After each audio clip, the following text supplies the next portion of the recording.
there's, I don't know, it seemed reasonable. Yeah. Since we are like making more money right now than we were anyways.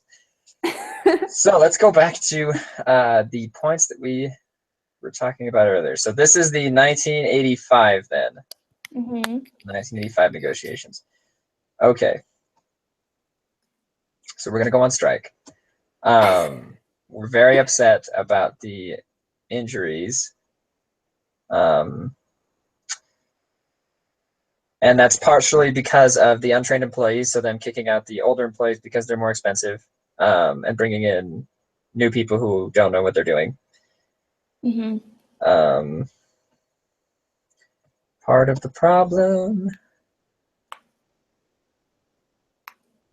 It's archaic to have. Oh, I'm in theirs. I need to go to ours. There we go. It's like it's archaic. No, we want the 52 week. So the 52 week, I'm not sure I fully understand. Um, the 52-week layoff notice must be retained. So you have to tell someone. That's crazy. That's really far in advance. Right. I think so too, but apparently we're not supposed to think that. Okay, it's unreasonable to tell someone it must be a 52-week layoff notice. Okay, so what? So that's probably something we're going to be willing to concede on.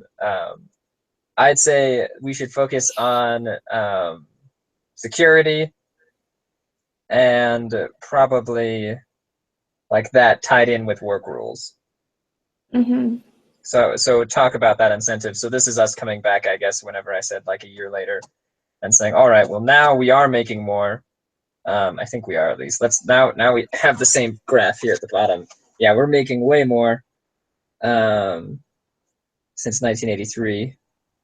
Gone up, well, Mm-hmm. 100,000.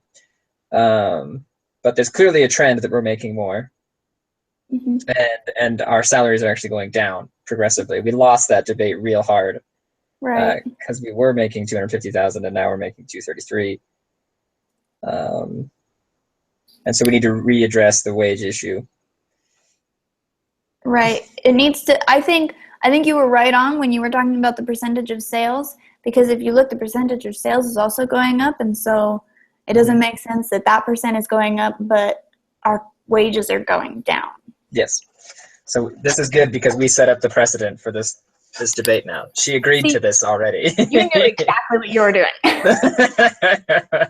I knew that the wage it's a pretty significant increase too. All right, good. Yeah. Good. We've gone up like 1.5%. All right, is that percentage sales that we're getting? It's that the company is making. Okay.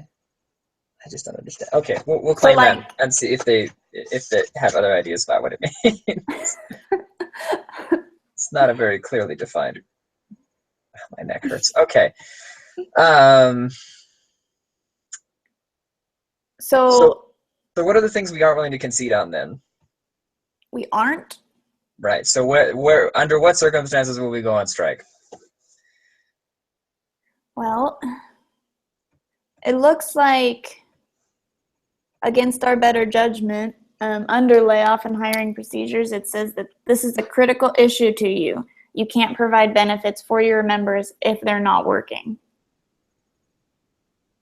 This is for the 52 week layoff. Yeah, Okay. we're talking about if layoffs are necessary. The laid off workers are the people that can easily be hired back without any additional training. Yeah. So we're cutting the new people, not the old people. Mm-hmm. And so that needs to, I And think, more focusing, not focusing so much on the 52-week layoff, but more focused on the fact that the old people are going and the new people are staying when it should be reversed. mhm. They're moving us out, and we don't like it. This is a Right. critical issue to you. Strong Um, words. it's the only one that says that. I think probably because they realize that we don't understand how serious it is. All I mean, right. you and I were both like 52 weeks. It's a long time in advance. Um, yeah, so I read theirs as well, the 1985, Mm-hmm. and so their argument over the work rules, as far as like not having a, they say it's too hard to quantify any incentive program, um, and so we need to suggest more specialized employees then. Mm-hmm. because yeah, and they need to have a say in how their work is done. You can't just leave it to supervisors. I still Right. don't know. In the last, oh, okay, so we just negotiated. Okay, now I understand the wage rate of X. We're the ones that established that it's $9. Yes. Okay, that's much better now. Increase in sales and earnings feels it is reasonable to request for a surplus to be shared with the line of workers who sacrifice so the company could achieve this success. So that's basically exactly what we just said. Yep, it is indeed. So talking about like the work rules, kind of like what you were saying about specialization. Specialization, you could argue, would also help the efficiency of the company. Right. Because if you have to lay people off, then don't lay off the people who are specialized in something that can then put towards the efficiency, which will then increase sales, which will then increase total production, and so on and so forth. Yep. In turn, It's more pay. Yeah. Less employees that are more efficient. Mhm. It is hazardous to their health. What is bad for their morale? Oh, it's the pace. The pace is it's too fast. Slow it down.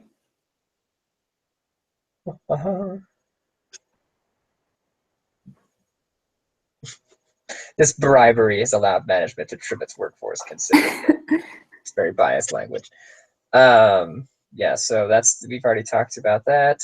We've also, in the last one, we talked about the rate of injury. It talks about how if you cannot eliminate all management control over work rules through a compensative incentive plan, you would like to institute some process whereby management and union representatives have an equal voice in the establishment of work rules. Okay.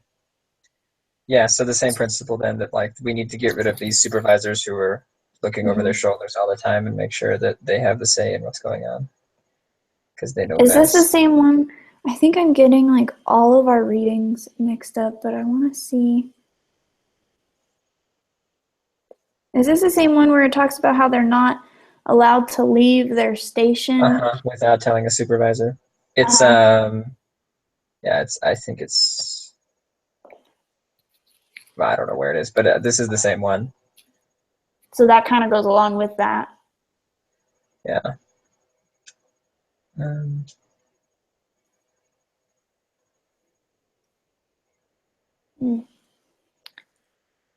What other points? Are there other points that we're supposed to be arguing? Because we're supposed to be doing a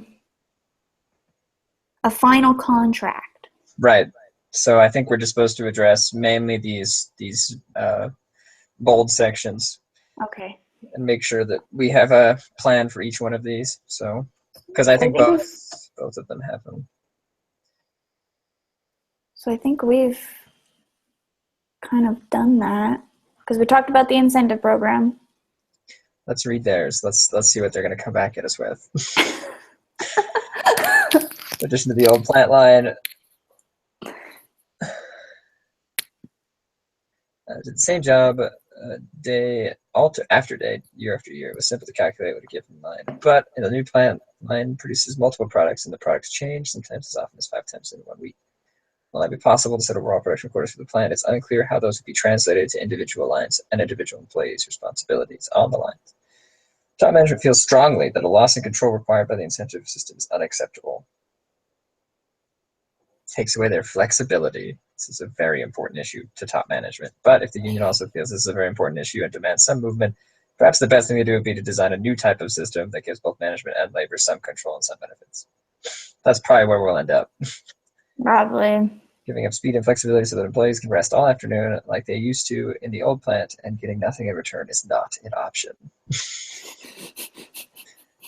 One of the big problems with giving it all on the question of an incentive plan is that the union is likely to link that issue with the elimination of work rules. We were, in fact. In the old plant, management mandated work rules were essentially only those required by law. Employees pretty much worked in whatever manner they wished as long as the quotas were met. Different groups worked in very different ways, and there was little crossover between lines. The new plant requires employees to be trained in multiple positions and at multiple tasks in one position since the line produces different products at different times. Given this complexity, there's no way to predict all of the work rules that may be needed over the term of the contract. You have discussed this with top management, and you don't see an alternative to maintaining full control over work rules. rules. The objective is to continue the current level of production and maintain management. Flexibility would be difficult to use without the power to establish work rules.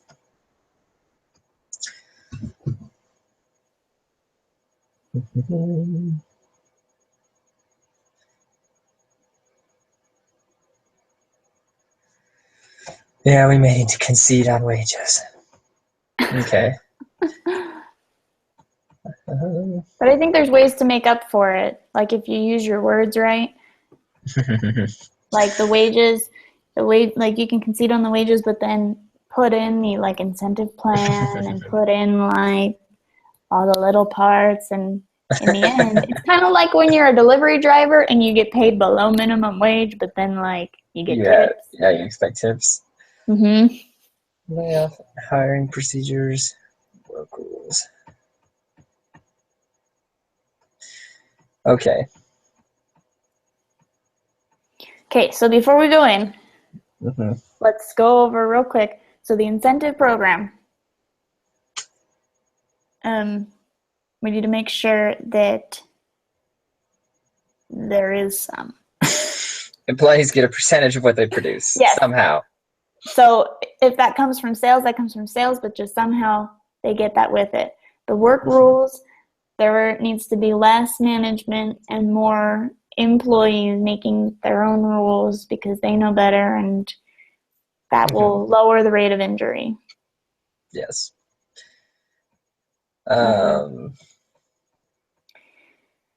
Layoff and hiring procedures,